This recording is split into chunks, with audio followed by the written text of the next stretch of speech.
this point, you still had not told anyone. Had not.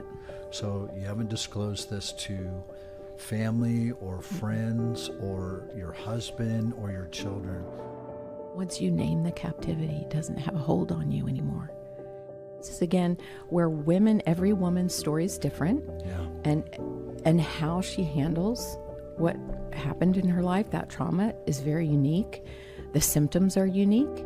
It was 20 years.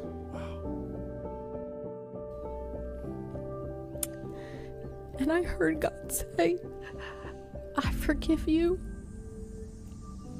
And I was like jolted, my eyes open. I'm like, that is a voice I've heard before, but I forgive you. The words I never, ever, ever expected to come. Let's just deal with this thing first. This big bad thing that you think can't be forgiven or you feel like it's too big. He's like, well, let's just check that out of the way right off the bat because I'm after your heart. Yeah. And I want you. And I want you to know this thing is nothing to me and nothing can separate you from my love.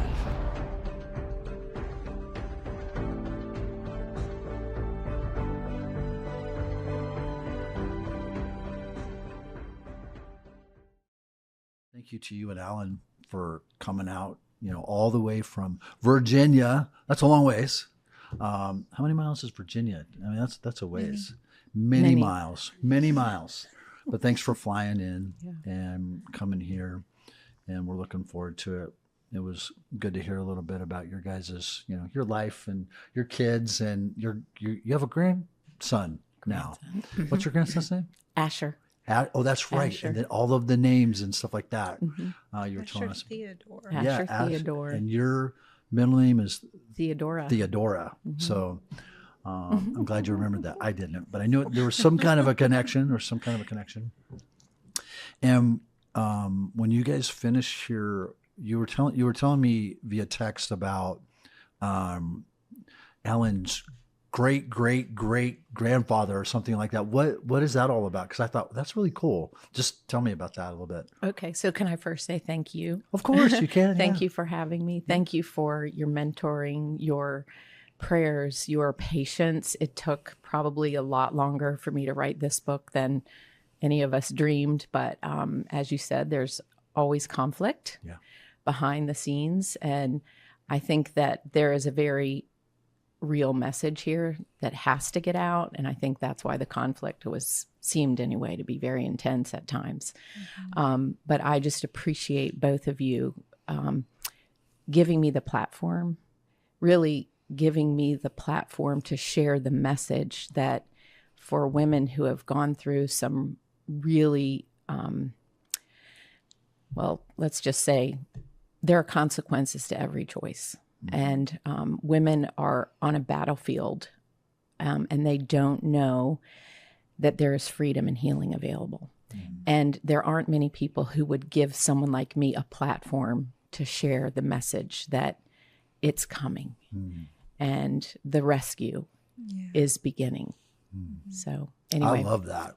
The rescue is beginning. Absolutely. So, and I guess like for you Texans, the rescue began 190 years ago when I don't know how many men signed the Texas Declaration of Independence to secede from Mexico and become a state. And it's so exciting to be with my husband. We had planned this trip already and then got an email inviting us to share in this celebration tomorrow. It's 190th celebration. And I don't understand all of it. I need to refresh on my history. But why not? Why wouldn't we go? And we'll meet Alan's ancestors, cousins. I mean, not ancestors. We won't do that, but we will meet family. Yeah, that's cool. Yeah. Yeah, that's exciting. It's cool how that the Lord just orchestrated everything as far as timing and everything. Yeah. Well, let's dive in to your book. She Smiles at the Days to Come, Rediscovering Beauty, Value, and Hope After Abortion by Diane Pyle. And we're just going to unpack this. It's a sensitive. It's a sensitive subject and topic, and that's why I said thank you for being brave and paying that price. And I just, right from the get-go, anybody that's watching, anybody that's listening, if you know someone that has been impacted in any way, get this book. You can click the QR code, scan the QR code, go to the website, messengerlife.com/Diane, and get this book. It's available in paper, Kindle, and then eventually it'll be an audiobook as well. And as we go through this, it's our desire, and I want you to take some time to share this today, for people to understand that there is a process for you, as you wrote in your subtitle, to rediscover that beauty and that value after abortion. And that the next, few minutes as we share, this is not a shame. This is not a condemnation. This is not a message that is here to put anyone down, but to lift up the name of Jesus, the power of the blood, the power of the cross, and your personal story on how you walk this out. And, I sent you like a pretty long list of questions. We won't hit all of them, but just to extract many, many nuggets out of this book. And it's really well written. I don't know, Tree, maybe you could speak into this a little bit. We talked, briefly last night, and I was sharing with you how Teresa would often through this process say, man, she's such a good communicator. She's such a good writer, because you did, coaching, and you were also editing. So, your experience just as far as Diane being able to communicate this well, your thoughts. Yeah. Well, as an editor, sometimes it's like clearing a path in a jungle, and other times it's like polishing a stone, and just bringing out all the facets and the beauty and the writing. And definitely it was like that, editing your book, and just truly polishing.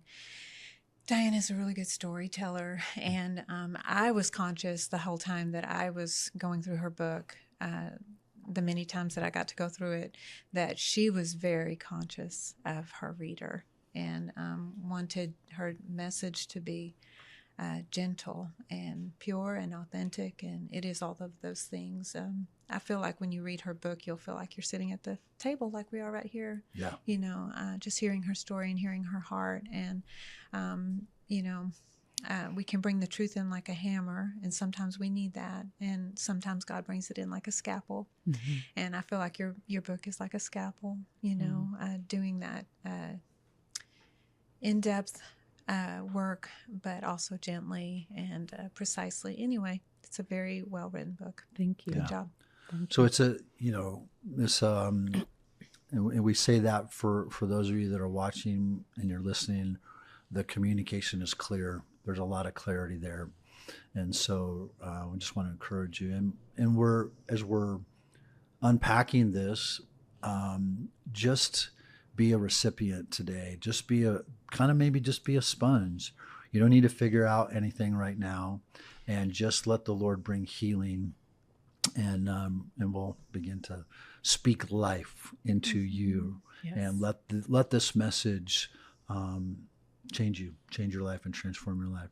So let's get into some of the questions about the book. And there's a prayer that you mentioned that wrecked you, left you undone.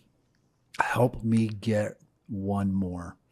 Why did that particular prayer wreck you? What did it awaken in you about your own calling, and to go after one more person, one more woman, still stuck in that silence of their own abortion story? Well, if I could first say that I think the 30,000-foot view picture here is that every human faces some sort of adversity in his or her life, and almost everything is addressed, whether it's addiction or drug abuse or divorce or you name it. I mean, it's on the table for discussion. Abortion is, it's not unlike any other human adverse event, but the culture and the church puts it on the perimeter and puts it on the outside. So it's never discussed. It's never talked about. So women are they are struggling in secrecy and shame. And anyway, to answer your question, my husband and I decided we were going to watch a World War II movie called Hacksaw Ridge. And I really swore off war movies because my dad was in the Navy. He was a pilot. I grew up during the Vietnam War. I watched every night Walter Cronkite talk about, and that's the way it is. And we watched, the battlefield. And I had no reason to watch another war movie. That was kind of my life. And so anyway, we turned this movie on, and here's Desmond Doss, who was an Army combat medic. The movie is it's a Mel Gibson movie. It's based on the true story of Desmond Doss, who goes into the Army, and he becomes a combat medic. And in a battle in Okinawa, his whole troop is almost decimated, and he has strong faith, and he's basically praying to God, like, what am I supposed to do? Are there people? I mean, I can just imagine him thinking, here I am. It's in the dark of the night. We've just been taken out by the enemy. And he hears a man in the background screaming. After he looks up and he says, what am I supposed to do? What do you want me to do? He hears that voice screaming. And it becomes immediately apparent he is to begin the rescue of anybody who's still alive on that ridge. And so as he's taking men off the field, he's praying, Lord, help me find one more. Help me get to one more. I don't know how he did this, but with a big rope, he let every single man down, the ones that he found. And in that moment, that's where I was taken to this real battlefield that we have in our modern day world. And it's the battlefield of abortion, where millions upon millions upon millions of women are languishing. They don't know that help is on the way. They don't know that there's a God who loves and forgives. They don't know that God is sending people to them to say, it's time to get off the battlefield. Yeah. Yeah. So I think it struck me when you were, unpacking that for us about we, the church, which includes me. I feel like we need to apologize corporately for not being better and doing better for those that have been through that.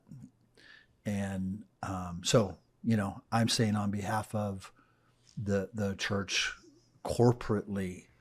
Now, I know there are some pockets and there are some great ministries. absolutely. I mean, there's thousands of people and ministries and ministers and churches that are doing well, and they have represented Christ in a good way, in a right way, in a correct way.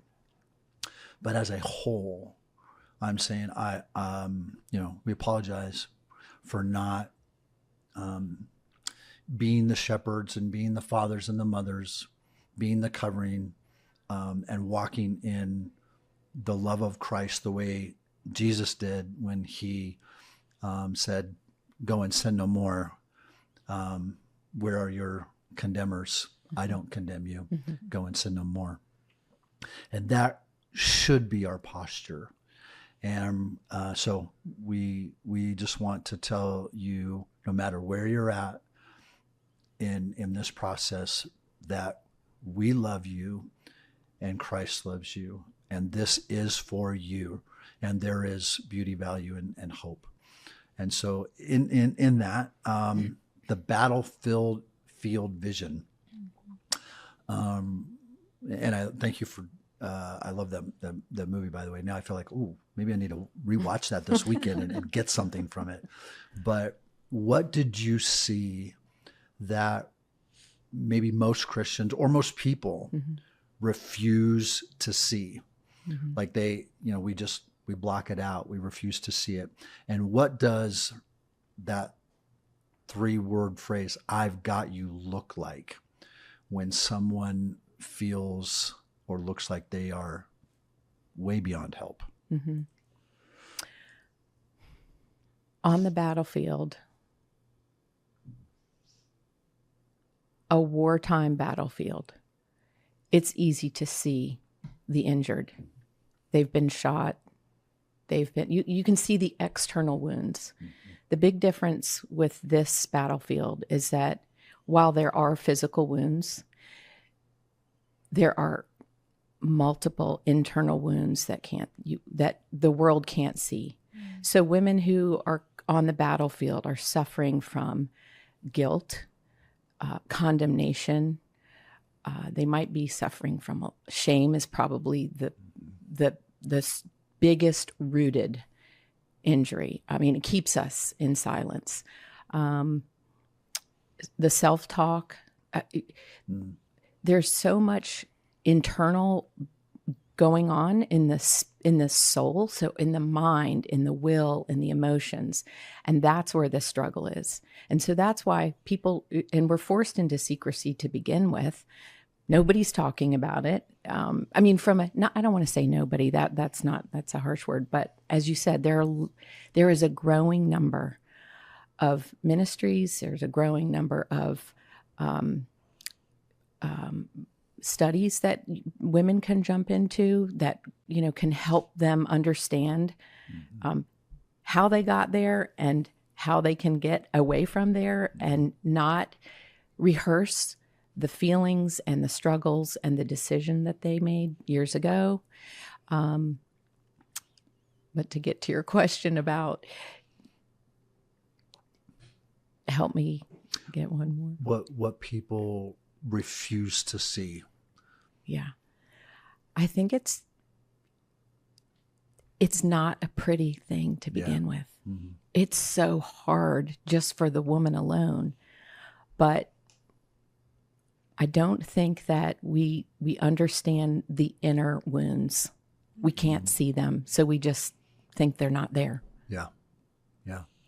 How important, to tail onto that part of the question, how important was it for you? How important do you think it is for others that are dealing with that to hear those words, "I've got you"?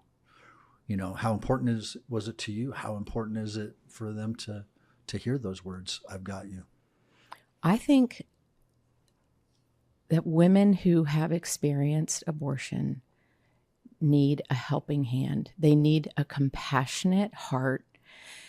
They absolutely need, well, let me back up and say, every woman's experience is different. Her wounds are different. How she's walked out life from the time that she's experienced that trauma is different. But overall, we're all looking for acceptance. One of the things that I think that, the world says it's acceptable to have this procedure. But I personally think deep down, women don't feel accepted. They won't feel accepted because it's such a jarring topic that they feel they're going to be judged, misjudged. And so to hear the words, "I've got you," that raises, there's something in our spirit that just cries out for, really, are you willing to listen to me? Are you willing to truly accept me for who I am? Yeah. I want to get into your story.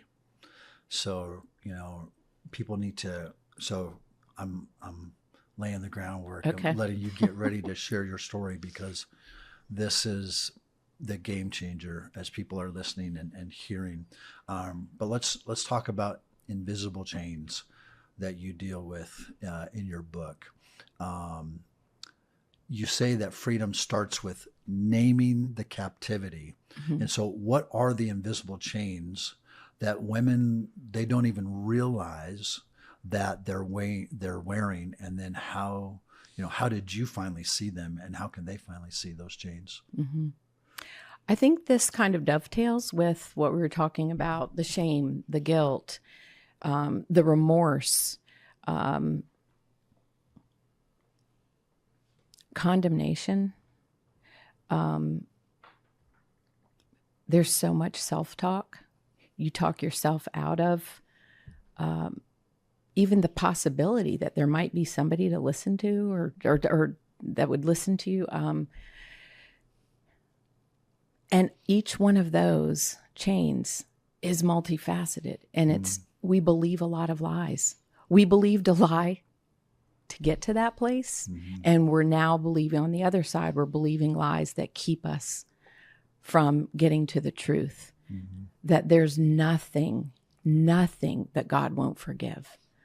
That there's nothing that isn't deserving of his mercy and his grace. Mm-hmm. For me, I grew up in church. It was more of a check the box pursuit. Yeah.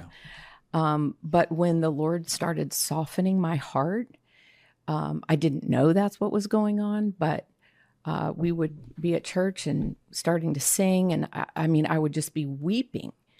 And part of that was I was working for a public policy organization. And so I'd heard these prayers of men and women. And I thought, they're actually praying for women who've had abortions? Like, that didn't make sense to me, because I had grown up in church where I never even heard the word abortion, much less abortion and forgiveness in the same sentence. Yeah. So for me, it was such a unique process to get to the recovery. And it was done outside. It was, yes, God was working on my heart in church when we were in church, but there was so much going on outside of church. Yeah. Yeah. Was that the naming of captivity, the invisible chains, was that part of your personal healing process? Not necessarily where you were, and maybe it was, but you're getting real about some of those chains and some of those things that were holding you captive. Was that part of your healing process when you were naming them, you were listing them, you were talking out loud to other people, or maybe the Lord? Talk about that. So that's a good question. In my personal experience, I was not hearing those words, but that is what was keeping me from even thinking that there might be freedom. Yeah. I assumed that was the one thing God would never forgive me for. I'll talk about that. It's so hard. And so only looking back do I, and after researching, especially for this book, and also in my own time of really learning about what it is I had actually done, that's when the words like shame and guilt and condemnation were coming out.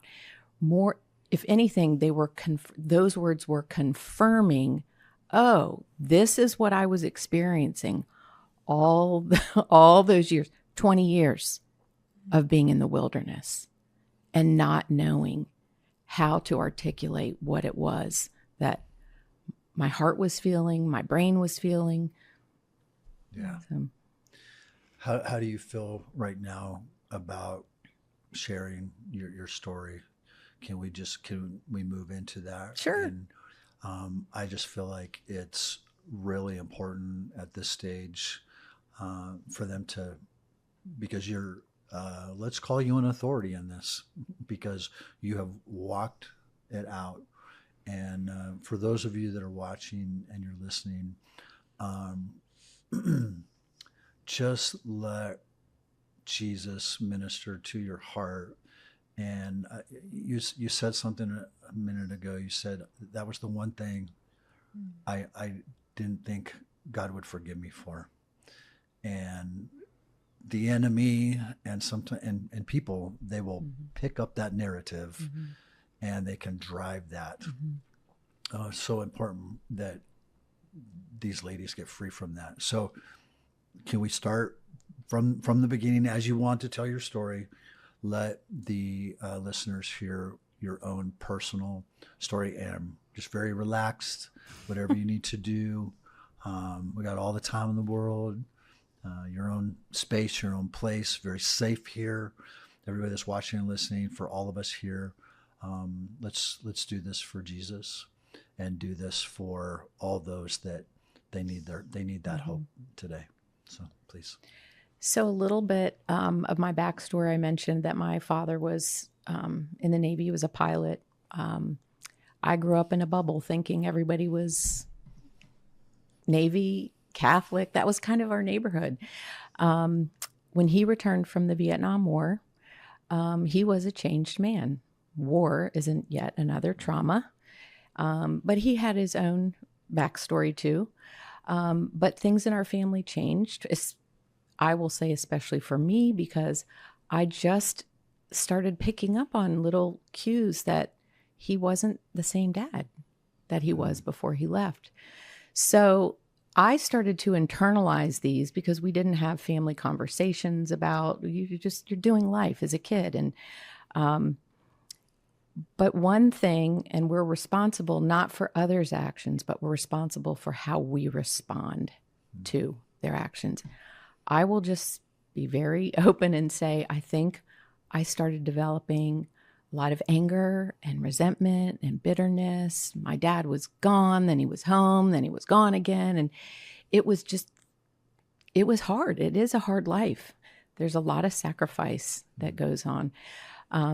So fast forward, I think, when I started to break away from family in the sense of becoming a teenager, and now all of a sudden friends are more important and hanging out with friends becomes important, and looking for love in all the wrong places, because my perspective, even though today I know this isn't true, I thought my dad didn't love me. I don't remember a lot of conversations with him after the war. And, but anyway, my fault. Acting on what I perceived instead of what was true, I went looking for love in all the wrong places, and had a boyfriend in college or in high school, and just started behaving in ways that I never ever dreamed that I would behave. I was growing up in a very moral family, a very loving family, a family that taught me kindness, goodness, all of those things. So right before high school graduation, when I found out I was pregnant, my world crashed, because here I was going to college. Everyone in my family was either had gone to college or was going to college. It was just something that was part of our family. And in a crisis, a real crisis that no one ever, I never thought that would happen to me. We never even talked about that kind of thing in our home, except for sex is for marriage. Okay, what does that mean? Okay, let's keep going. And here I am. And now I have to come clean about, I've been promiscuous. I've done things that I know will bring shame to my family and shame to myself. And how do I look at this life moving forward with a baby? I don't see that. And honestly, in a crisis, you're desperate. You're desperate. And it's like a 5-alarm fire. There's no rationalization. There's no reasoning. It's just, how do I get myself out of this jam? And I had heard on the radio advertisements for this clinic. I had no idea what they did there, but for some reason I thought, you know what, I'm just going to call them and find out if this is something that can help me, if there's someone there who can help me. I didn't even think to talk to my parents. I was so afraid that I was going to bring them shame and disappointment. And that was the last thing I wanted to do. So I made an appointment. A friend drove me to the clinic, and I am not proud to share this story at all, but I went through the procedure and I walked out of that place. I can't even describe the inner conflict, because I knew, not all women will say this, but I knew that I had taken the life of a baby. And I was flooded with guilt and shame, condemnation. I mean, every flaming arrow was landing, sticking in my mind, in my heart. And I made a vow. I will never tell anybody that this happened. And I asked my friend, I said, please don't ever, ever, ever tell anybody what has happened. So, in a nutshell, I started to live out my life, but I went off to college and I started really having struggles with, I wouldn't say depression, but there was no joy. If there was joy, it was because I was making it up. I was thinking I was having a good time at certain parties or whatever, but I had always been, tried to be a good student. I didn't really care about learning, but I couldn't connect the dots. I did not go back to that high school event and say, this is why I'm acting out the way that I'm acting out. This is not who I am. But after a few years, things kind of simmered down, and met my husband. We had children, and that's when I first got pregnant in the covenant of marriage. And we had a miscarriage. Our first pregnancy ended in miscarriage. That's when I started really struggling with, oh gosh, I'm being punished. I'm being punished for what I did. Yeah, the miscarriage. Yeah. Mm-hmm. And side note, it's hard enough to talk about miscarriage. Women don't like to talk about that. It's very painful. How much more will they be unwilling to talk about choosing to end a pregnancy? So, so that's where the Lord was really, I know he was there, because I started to beat myself up and believe, oh, I am being punished. And within, maybe a month, I was pregnant again. And I thought, okay, this is interesting. Maybe I wasn't being punished. And our first son was born, and I really started to believe that the miscarriage wasn't a punishment. But I couldn't frame that. I couldn't make sense of why I was having this hope that, okay, I dodged a bullet or something. I don't know. Anyway, long story short, we had 2 more children, and it wasn't until after our children were born that I began this walk out of the wilderness. I literally believed that I had been the recipient of the goodness and the kindness of God, even though I didn't yet know him. I knew there was a God, but I didn't know him like we can know a friend, a spouse, a child. So, so at this point, you still had not given your life necessarily to Jesus. You had been raised in church, you knew about God, but you didn't have a personal relationship with him at this point. Okay. So, I was also still working for this public policy group, and I started to hear suggestions, recommendations, comments in my head of, what are you doing? You're such a hypocrite. You have had an abortion and you're hanging around these beautiful men and women who are nothing like you.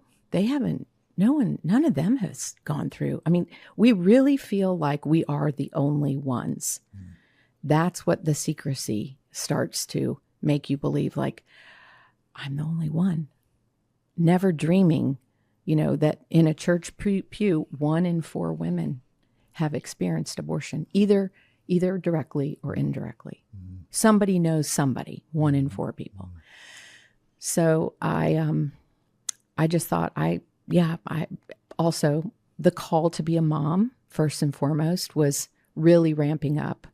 And I decided I can't do both. I can't be away from my family. I need to be present with my family. And so I pulled back. It was really a matter of, I am not good enough to be around these godly people.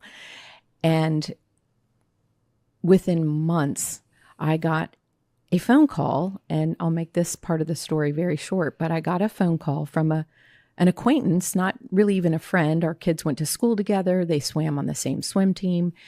And she called and asked me if I had received an invitation to her home. She was having a fundraiser that Thursday night. This was a Monday, that Thursday night. And I said, well, no, I haven't received an invitation to your home, but our mailman hasn't come either. And she said, no, you should have gotten this about 3 weeks ago. And I said, no, I haven't received anything. And she said, well, I'm hosting a fundraiser. And I said, well, for whom? And she named one of the largest abortion providers in America.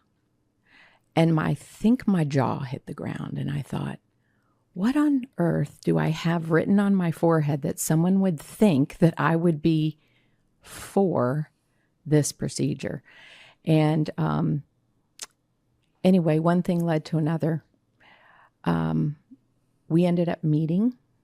I asked her if she would be open to meeting, because she tried to tell me, oh, you can be religious and pro-choice, but something in my knower said, I don't think you can be religious and pro-choice. Again, I still did not know God, but I had known enough. I had studied enough by this point to know that wasn't true. But I was curious too. I was curious, why would she even offer to say that? So I connected with a friend who I had worked with and with the public policy group. And she had been grown up. She'd grown up in a strong pro-life family. She would go with her parents sometimes to pray for women who are entering clinics and that sort of thing. And I just said, I need your help. I need as much information as you can give me on this particular abortion provider. And for 3 weeks, I studied nonstop. The history, the finances. I was reading books about people who had come out of that industry. And long story short, the night before I was going to meet with her, I went into our daughter's bedroom. I couldn't sleep. And and she had come into our room. So I went to her room. I thought, I have to be physically prepared for tomorrow, for the next day's meeting.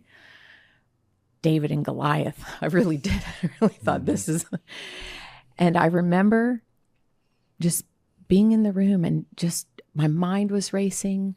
I felt conflict, like I don't know how I'm going to get through this. And I just, simple me, just said, God, I've prepared for this. I don't know what I'm doing, really. I'm going to be honest. What have I gotten myself into? I need you. I really do need you. And I remember just falling back, closing my eyes, but I had this gaze heavenward. I wasn't expecting to hear anything. I was just exhaling, like, I don't know what to do. And the quietest, most gentle voice pierced.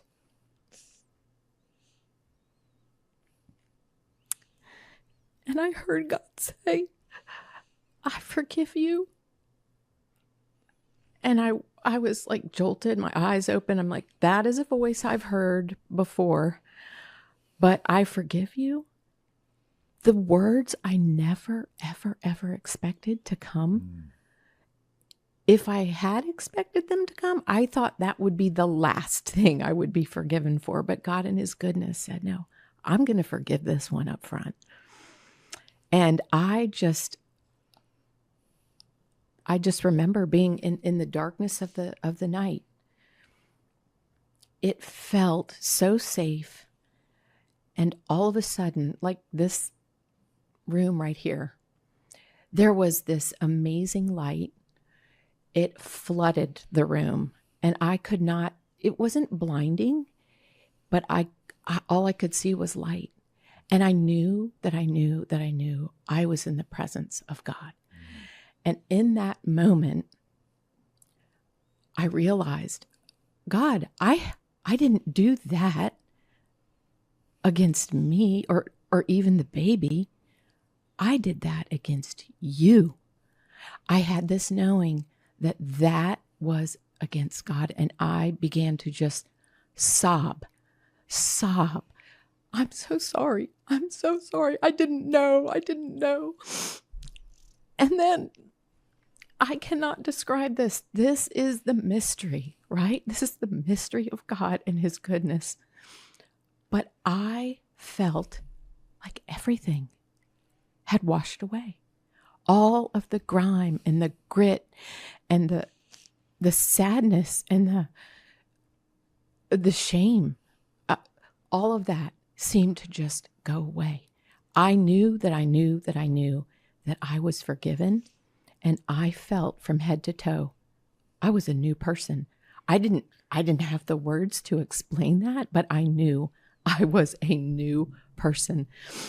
And it's just amazing. Now, I will say to you too, that leading up to that, I know the enemy was hard at work because he knew that something was going on in my life for good. And my husband and I were having petty arguments, and we weren't the kind who had these petty arguments, but those things were, but even to be in my daughter's room that night was a little bit of okay, we're down the hallway from one another. We're not fighting. But the next morning when I woke up, I walked out of our daughter's bedroom, and Alan was walking down the hallway. And he looked at me, and I said, I don't know what happened to me last night, but something is really, really different about me. And all I know is I don't want to argue with you anymore. And he kind of looked at me like, okay, that's weird, but okay. And off he went to work. But that was the beginning of the rest of my life, really. It was a night and day line drawn in the sand. I used to be that. I identified myself as somebody who could never be forgiven, would never be accepted.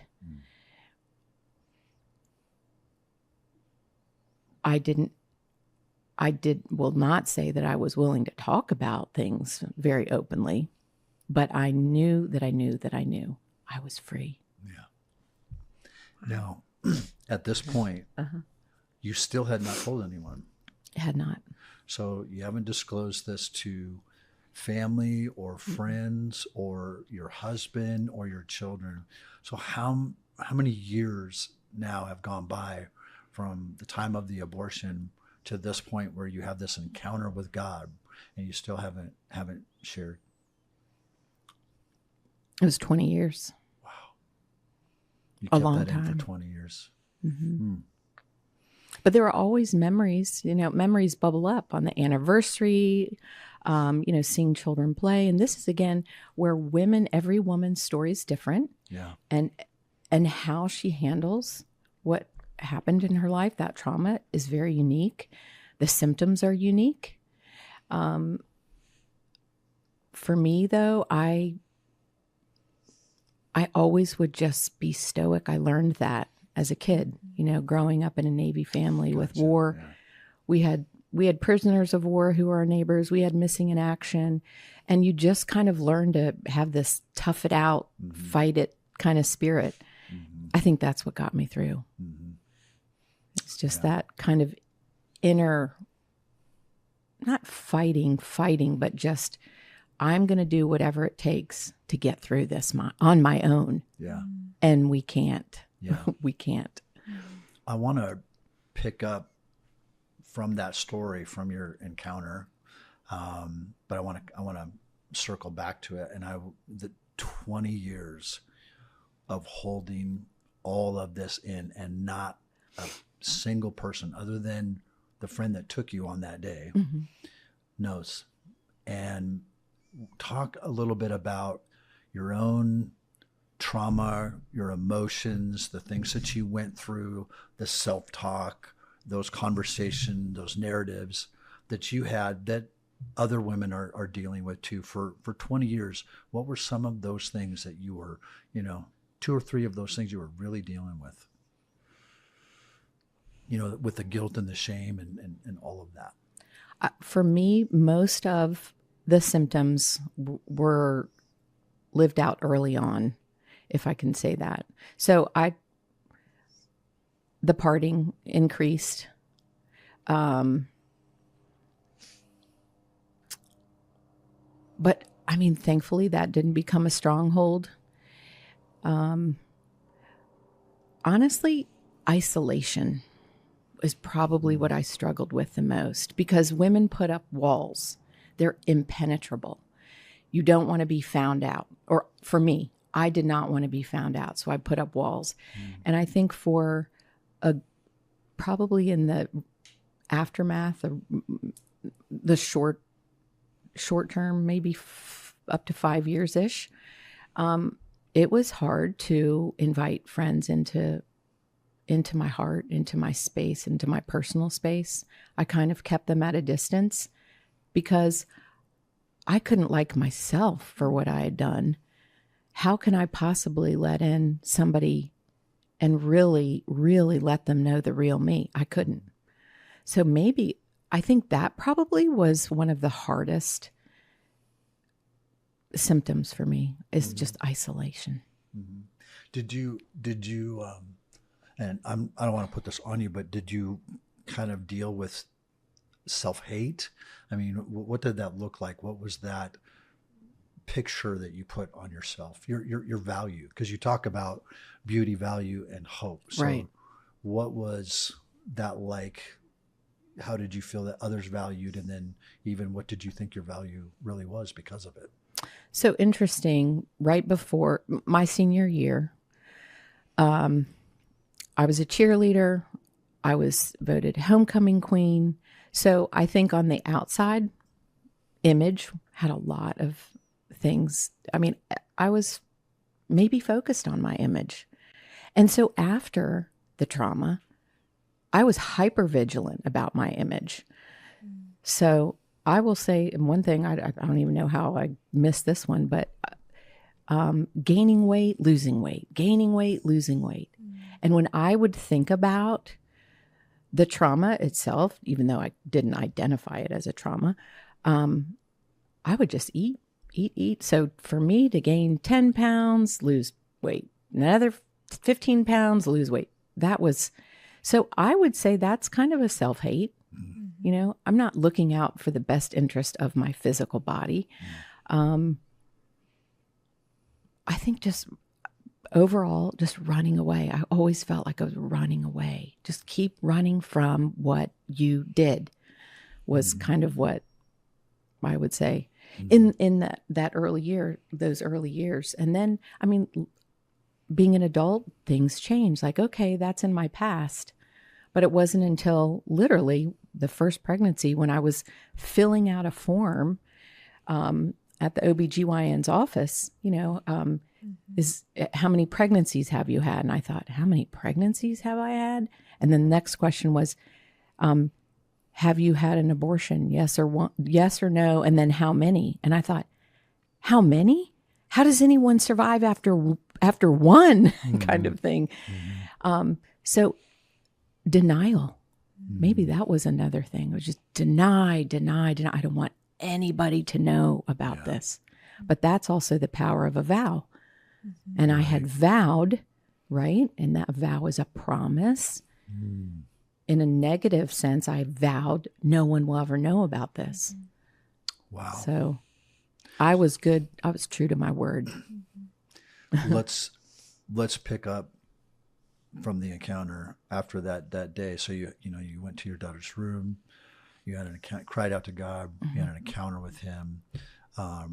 what takes place after that encounter, your steps to your relationship with Jesus, and then what were the steps to where you begin to share this with others? Okay, thank you. That's Yeah. a good question. So for me, the power of secrecy was still very strong over me. And I could not get enough of the teachings at church, worship. I began to listen to Christian radio. I was reading nonstop. Sometimes my husband would wake up at 3 a.m. and say, "Why are you in the closet with the light on?" "Oh, I'm just reading." I mean, I just couldn't get enough of this new life. But I did not know there was healing involved. So really, it's a two-step process. Mm-hmm. There's the forgiveness, and then there's the healing. And then even the healing is like, I guess the best way I can describe it is like the peeling of an onion. God does not heal us all at one time, because He would destroy us if we did that. And He's such a good, gentle Father who knows that we have to be healed in steps, and it's a process. So about 2 years after I had the forgiveness and the freedom experience, it was maybe a year and a half, and here I am sitting in church, never hearing anything about the life issue, the sanctity of human life issue, abortion, forgiveness. It wasn't being mentioned in church. And I started to think, I know there are other women in this church. I don't know how many, but they need to know that there is forgiveness and freedom available. So in my research leading up to, well, for years and years, I had come across a group called Silent No More. And their mission is to share the testimonies of women who have come through this trauma. They share their testimonies, because once secrecy doesn't have a clamp on you, that's good. Yep. You are free. And the more you can talk about it, the freer you become. So, of course, I still didn't realize that, but I had read that and I thought, who better to speak on this than somebody from that group? So I went to our pastor's wife and I said, "Hey, it's really on my heart to help women who have experienced abortion know that there's forgiveness available." And I said, "I have found this group called Silent No More, and I'm just curious to know, if I do all the work and planning, would you and the church support this?" And she looked right at me and she said, "You're not going to believe this, but I know exactly who you're talking about, Georgette Forney. I know her." And I thought, "You know her?" Okay, this is not a coincidence. Long story short, we scheduled for Georgette to come to the church, and she came. She shared her testimony one Saturday. It was not a big group, I will say that, but a small group of men and women. She just shared about Silent No More. She shared about her own personal testimony. And then she was in the pulpit on Sunday sharing. And it was the first time I'd ever heard anybody from the pulpit talk about abortion, freedom, and forgiveness from the pulpit. And at this point, it's still a secret for you. It's still a secret. Yeah. Oh, wait. Backtrack. I had told my husband by this point. And we want to hear that one after this. Okay. Sorry. No, you're good. No, you're good. So, on Sunday, after she spoke in church, she invited everybody to a healing service that night. It was going to be in one of the smaller chapels at the church. And so I thought, well, I'm fine. I don't need to go to that. And then I thought, well, gosh, I've just helped to organize this. I better go. And my husband, he's such a great support. He said, "Diane, I'm going to go with you. Let's just go together." Okay, we'll go together. So that night, I will tell you, Georgette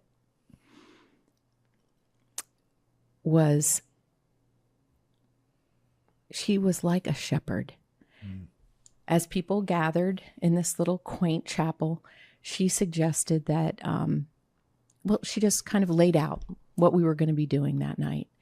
And then all of a sudden, one of the women who had come there just started wailing. And this is a very normal reaction when women have come to terms with what they have done and they're able to see with clear eyes what they've done. But she was just wailing. And I thought, thank you, God. At least one woman has been impacted by this weekend. And there were others there too, but this one was raw. And I had experienced that raw clarity of, oh gosh, that's what I did. That's what I've done. And then I heard a voice slither into my thinking and say, see, you're not the only one, but still nobody knows. You don't have to say anything. And I thought, well, I feel like I'm in a very safe place, and I'm starting to have this conversation in my head. The battle is raging. Yeah. Do I tell them? Because no one my husband knows. And then do I risk exposure? What's going to happen? And I just heard this voice say, go, try, go. I mean, it was like a cheerleader saying, just somebody who had my best interest, somebody who had my back, somebody who was saying, I got you. Mm-hmm. And I just started crying. And it just became a wailing too. And I said, I've experienced that too. I have experienced. And of course, everybody was jolted into, okay, this is interesting. It's a development that nobody saw coming. But in the goodness and gentleness of a shepherd, Georgette just brought all of us together. And she said, this is the start. Once you name the captivity, to go back to your question, once you name the captivity, it doesn't have a hold on you anymore. And God begins to remove the layers and the layers. So that was the beginning of the real healing that needed to take place. And that's when I can truly say, I confronted shame. I had to confront shame. That was what was keeping me just cloaked and bound. Even though I was free, the healing couldn't even begin until I could understand and people were speaking life into me. There is now no condemnation for those who are in Christ Jesus. Mm-hmm. I needed to hear God's word and then rehearse and repeat and speak that over my heart and my soul and my spirit to really believe it. So I want to get into a segment where we start to talk to those that maybe are even considering abortion right now. So like just to kind of that's coming. I want to be able to speak into those people's lives and let this book and this message and let you minister to them and help them through that process. But I want to go back and tell us how you revealed this to your husband, what the timeline looked like, what the feelings, so you can just kind of walk everybody through that. Mm-hmm. So because of the freedom that I had, my husband also grew up in church, but he was really looking at me like, I think I'm married to a different person right now. And there was some conflict. Because as I was growing, and I was growing in the sense of I was now beginning to love him with the love of God, not just the crippled love that I could offer. Again, coming into marriage with baggage was I knew that it was I was holding back because, again, my walls were up. I didn't want anybody to know. He might not accept me. He might really reject me. This might be the grounds for divorce in his eye. I don't know. But all of these conversations are going on in my head. And I thought, you know what? I have to be real with him. He deserves my honesty. I need to be honest with myself. And for the sake of our marriage and our children moving forward, no secret is going to be a good secret. And so I literally one morning, I knew he was already downstairs. It was a early Saturday morning, I think. And I remember feeling a nudge. It's time. Go tell him. So with great fear and trepidation, I walked downstairs, and he was sitting in a chair, and I sat in the chair next to him, and I said, hey, I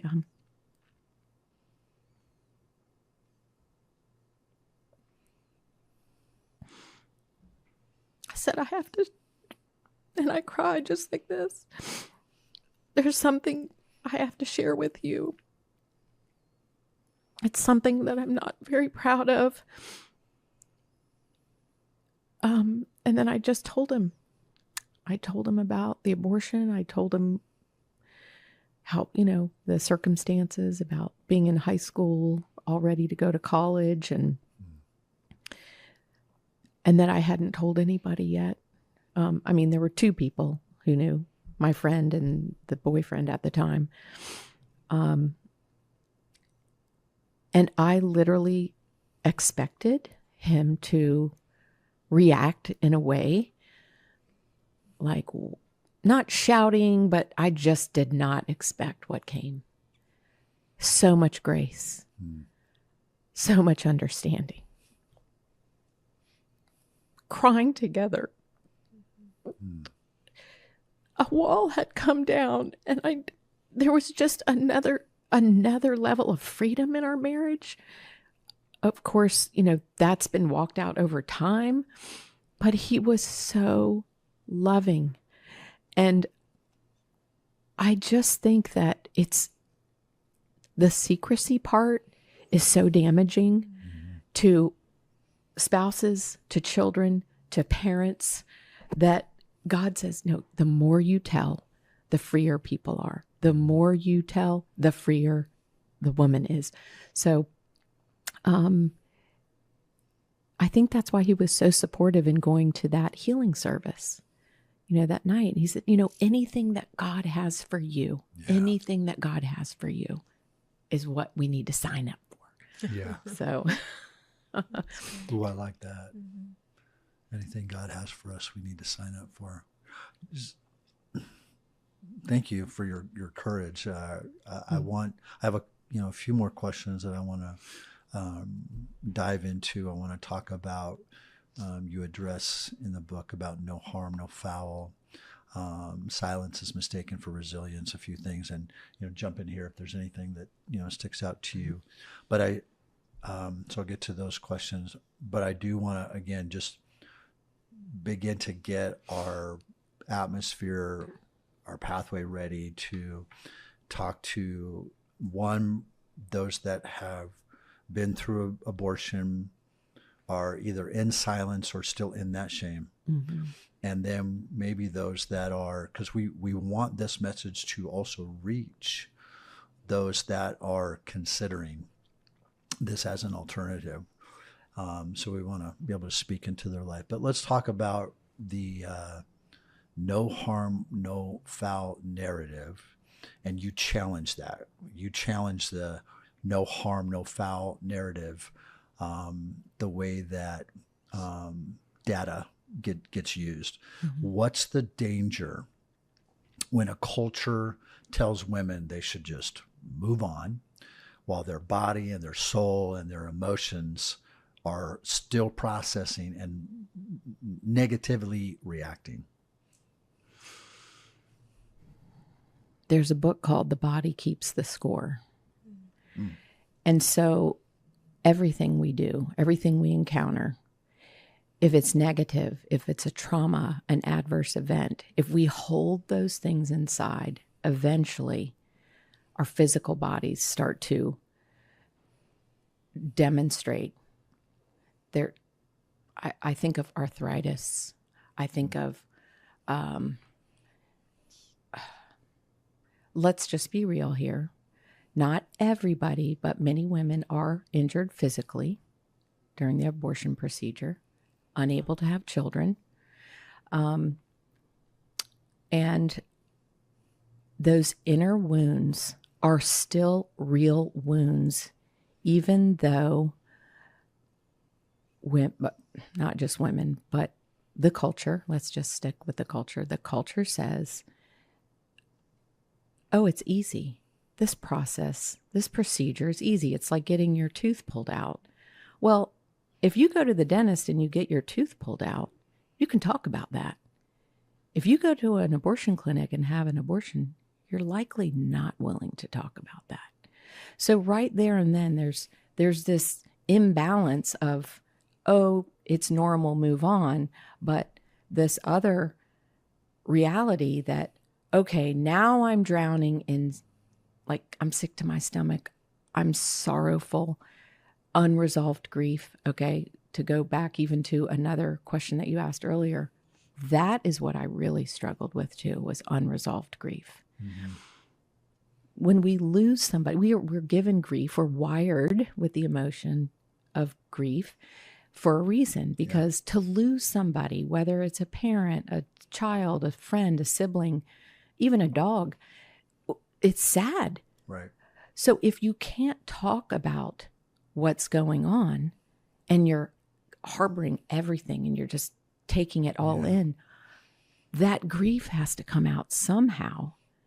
It might come out in how you treat your own children moving forward, how you treat your spouse moving forward, how you might even treat a friend. So the no harm, no foul, there's so much evidence now coming out, and there's so many voices now joining the chorus of, hey, we need to reanalyze this.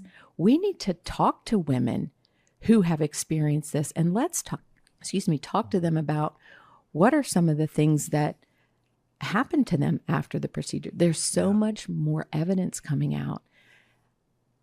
Now the effort is to stifle all of that. And that's why even a Google search on symptoms of post-abortive trauma and that sort of thing, you really have to do a deep dive to find those symptoms, because the culture doesn't want you to know that there's something wrong, but it can be made right.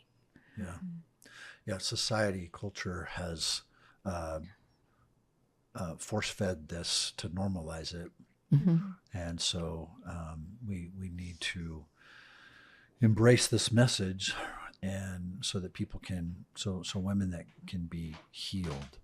I love the "At the Days to Come" from the title. Those days are coming. And so I want to shift a little bit here and talk about what are some of you've taken really brave steps, and you're taking more brave steps. And I hope you're open to, people wanting to reach out to you, contact you. I know this podcast and the book is going to open doors. It's, people are going to want you to speak into this. And so that's powerful.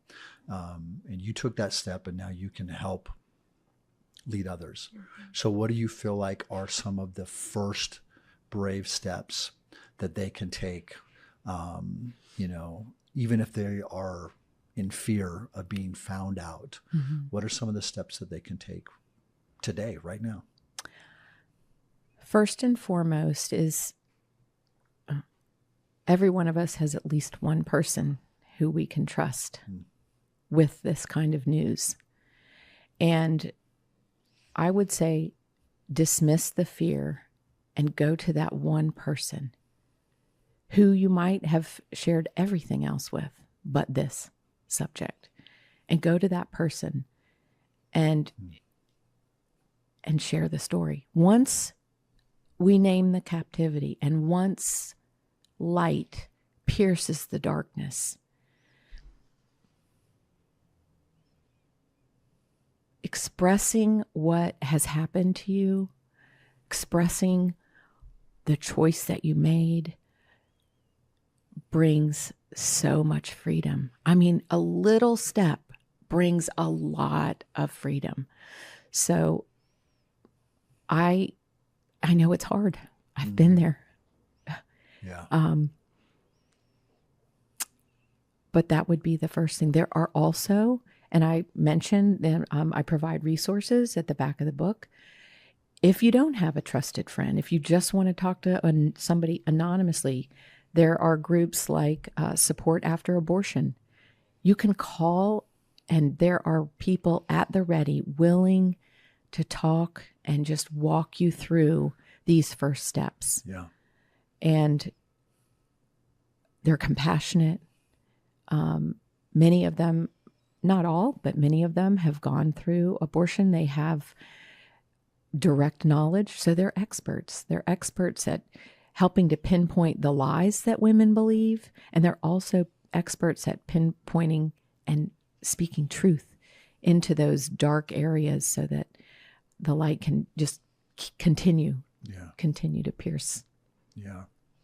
This topic of abortion, it hits, those that are Christian believers, maybe raised in church, or, they're a believer now, but it's applicable to those not in church that don't maybe have a personal relationship with Jesus. And that event of abortion could be actually keeping them, like it feels like another layer, like you did. It felt like another layer of them not being able to be accepted, by God. So, if you're watching or listening, whether you're in the church, a Christian believer, or outside of the church, not a Christian believer, you don't have a personal relationship with Jesus, there is no barrier. There is no barrier. And I want to shift here in a minute and have you, let's imagine that there were 3 or 4 young gals here, and they're not in the church, they're not Christian, they're not believers, they don't know God, and they're considering abortion, and you just speak into them. But before we get to that, I want to maybe pinpoint and help those that they've been raised in church, they're in a Christian family, and they're really struggling. Maybe not to the extent of, your situation of 20 years of keeping that silent.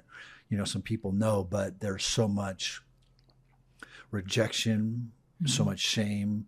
The church that they go to has not handled it correctly. There's been a lot of pigeonholing, been a lot of judgmentalness, things of that nature. And they were raised in church, and they loved God, they walked with God, and this awful event has happened. And they feel rejected by family, they feel rejected by the church, and they feel rejected by God. Just from your own experience, take a couple of moments and speak into their life, and to give them some encouragement and maybe some steps that they can take in order to find their way in being rooted in Christ, despite what some other people are putting on them, some labels that people are putting on them.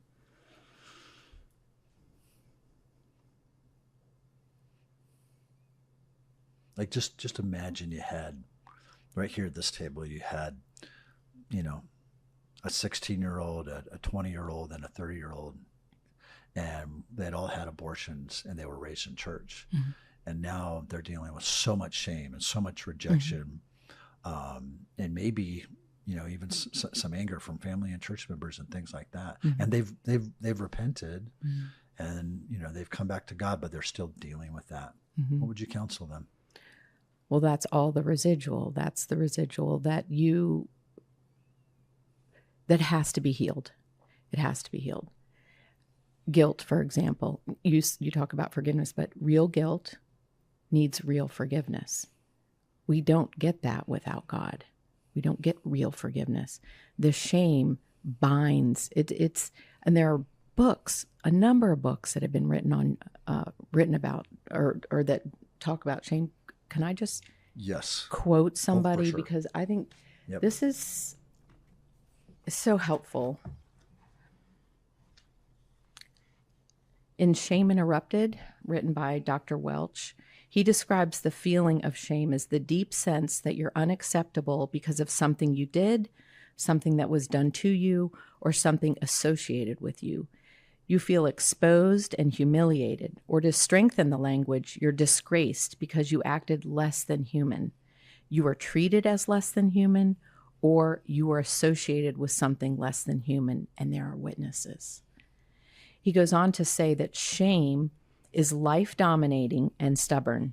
Once entrenched in your heart and mind, it's a squatter that refuses to leave. You never laugh at it. It becomes your identity, and it touches everything about you. It's a quiet killer and an elusive heart disease. Shame is problematic because there's no gradual way to deal with it. In other words, it cannot be removed or erased by any number or combination of therapeutic coping mechanisms. Shame affects us spiritually and therefore calls for a deeply spiritual solution to break its power over us and open us to great hope. Mm-hmm. I wanted to share that particular symptom because it's the most nefarious. It is Satan's greatest tool. We have to break free from the shame.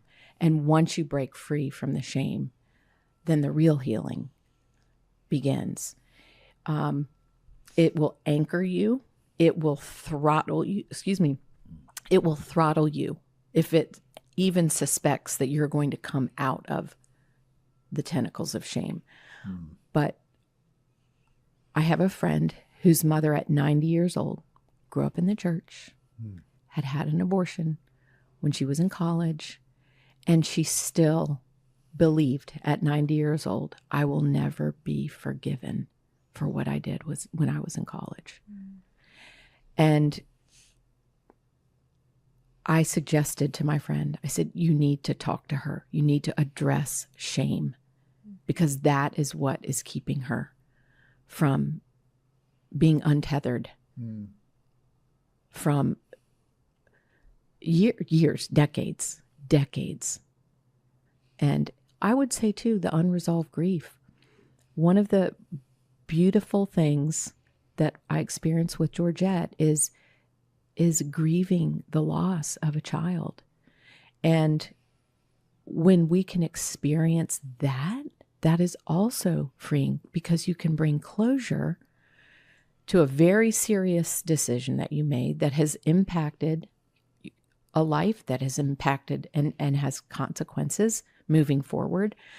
But when you grieve that loss, that is also another tentacle that just gets severed and brings more freedom. And a bonus to that, if I can just share this, is Georgette led us to a point where we even realized that the children whose lives were terminated, before they were able to be born, are in heaven. And to be able to think that, wow, one day I can see that child. Pretty amazing. Brings so much hope. And it just shows how good God is. And he makes, I love Ecclesiastes. He makes everything beautiful in its time. And so I want to say, don't stay drowning. Don't stay in a place in your life where you're not living your best life. If you're hobbling, if you're crippled, just tell yourself, I have to break free and find the help. And there are resources in the book. There are resources online. There are resources through pregnancy resource centers.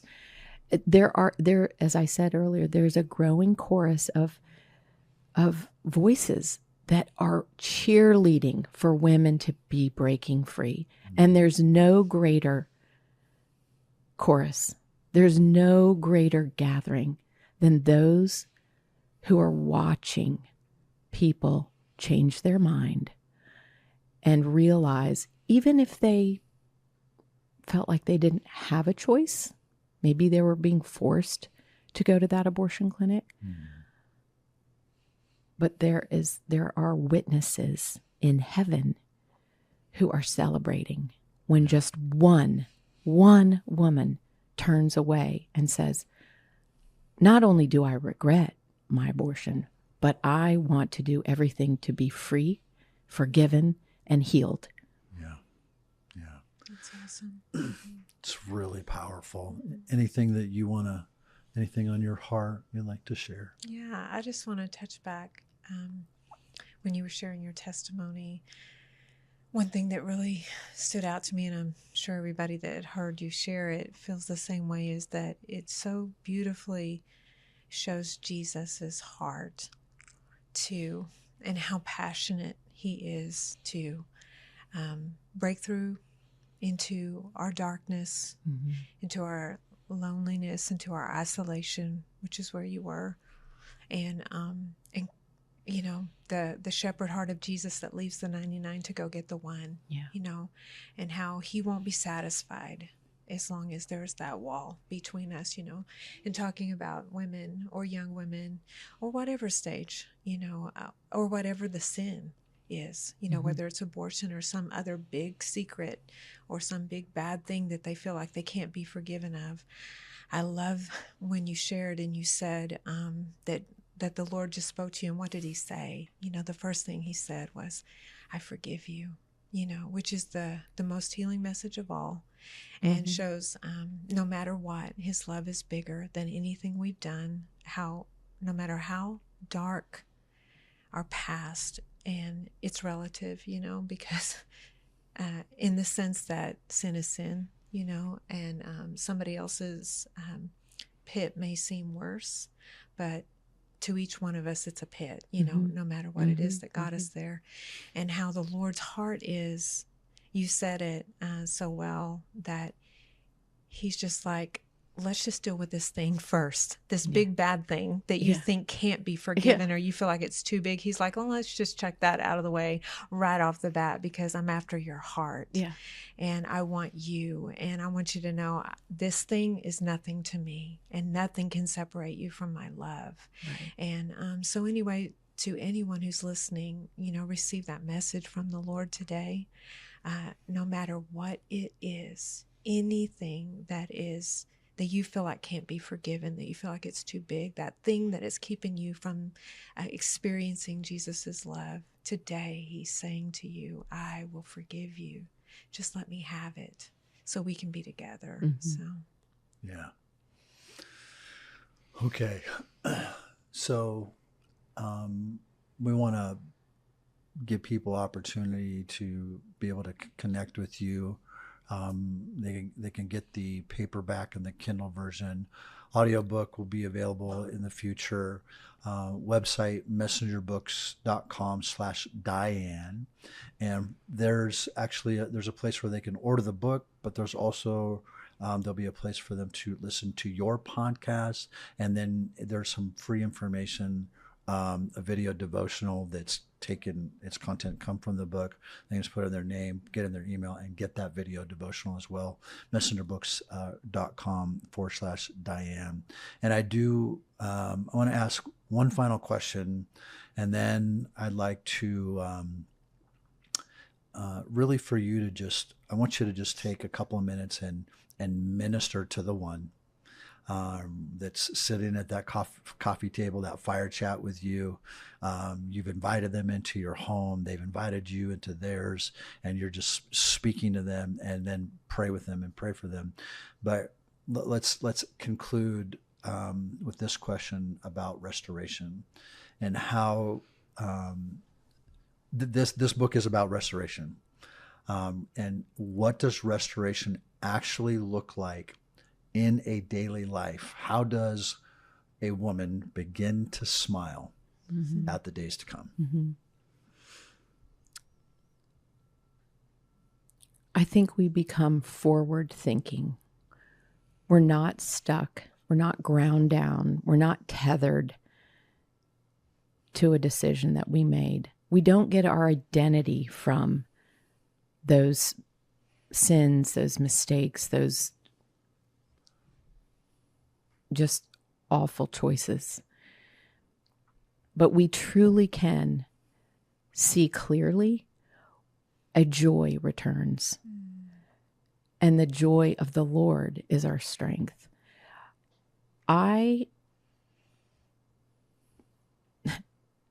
You said the word love.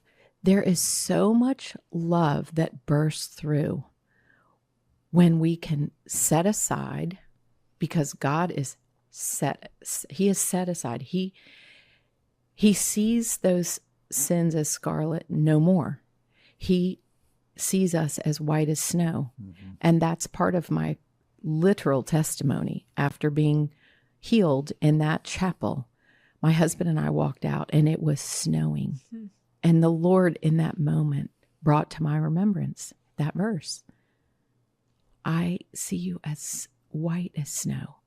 He doesn't remember our sins, and there's so much freedom, but the love that burst forth and into us then can go out. Mm-hmm. He does that so that we can bring the message of God's love to other people.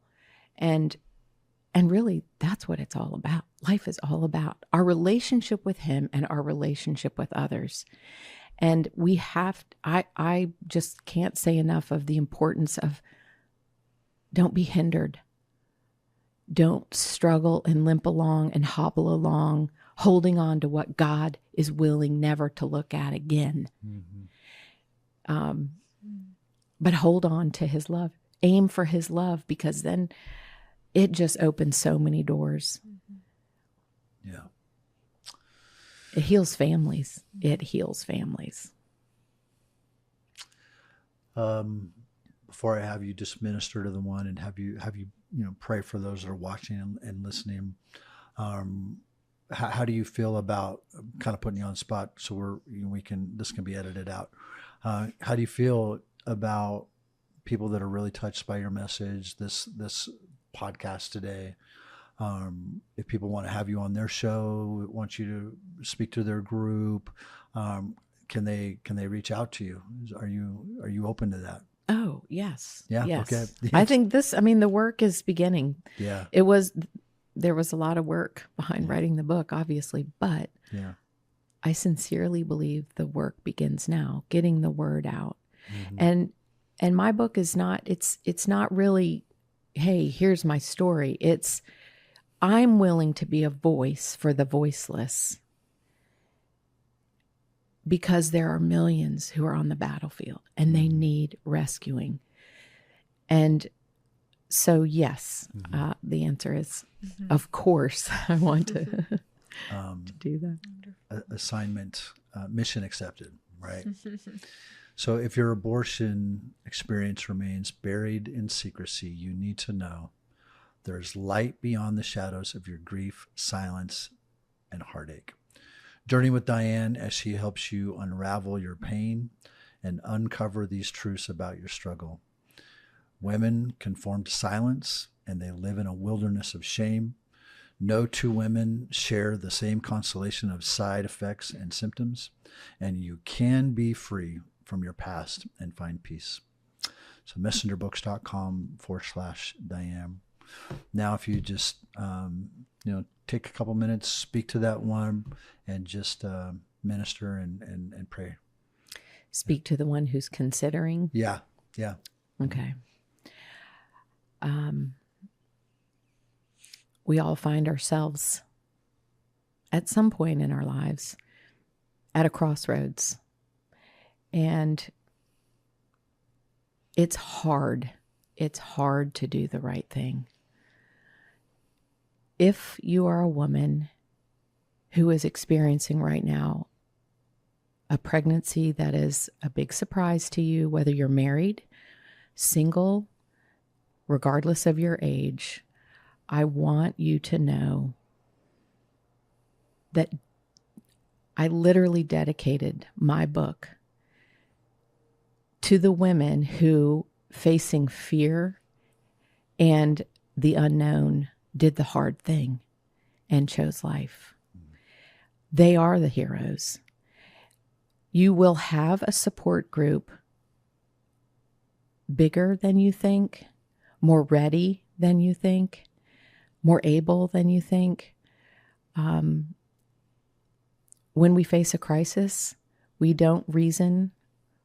There's nothing rational about the thoughts that are zooming through our minds.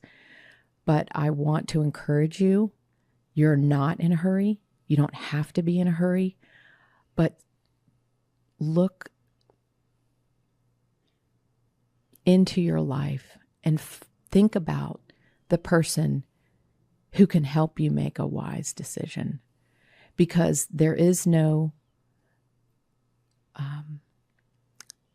abortion has long-term consequences.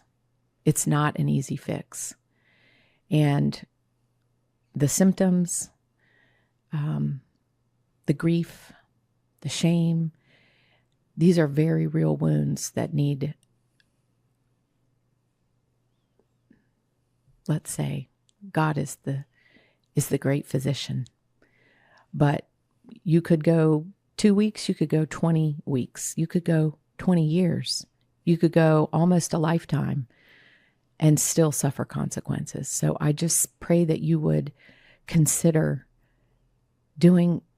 making a tough choice. There are options out there. Adoption is a real option, and I want to encourage that. I think there's a campaign right now that is encouraging adoption, because that's never spoken about either. A lot of the largest abortion provider will say that they encourage adoption, but that's really not true. They don't do that. It doesn't make them any money. Right. But at the end of the day, it's between you and God. And I would just envision your life down the road in the future after making a good decision to choose life. God is the ultimate. I mean, I heard recently, God is pro-choice. He says, today I set before you blessing and cursing, life and death. And then he says, choose life. Mm-hmm.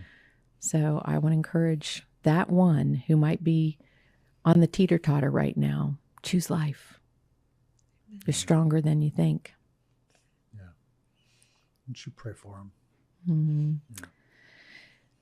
Lord, I thank you that you are a God who sees. You're compassionate. You're slow to anger.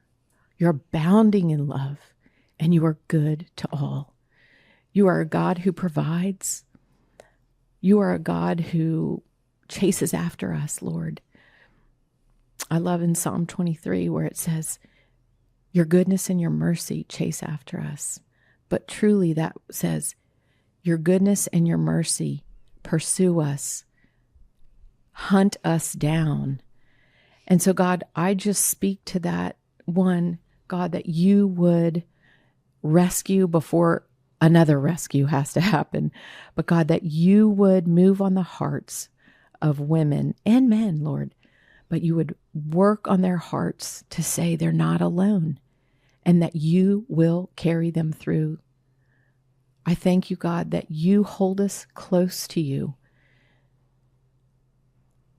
And Lord, I just pray that the one woman, the 10 women, the 1,000 women, Lord, would turn to you and seek your face and seek your strength, that you are the one who will carry us through. In Jesus' name, amen. Amen. Thank you, Diane. Appreciate you so much. It has been such a joy for Teresa and I to publish your book and walk with you for the last 3 years or so. Just what a great work. It's kind of like your life's work here, and I think it's just beginning. We're grateful for you giving God your yes, and many lives be changed, transformed, and in God's words, in your words, in your own book, we got you too. And so I love that. Let that be the banner of those that are watching and listening. You know, we got you. We got your back. So thank you. Appreciate Thank you. Thank you. And Yeah. thanks for the courage that you know, it took a lot for you to say, we're going to embrace this message. We're going to help her get it out. Yeah. And then to just provide this platform, and you are the real deal.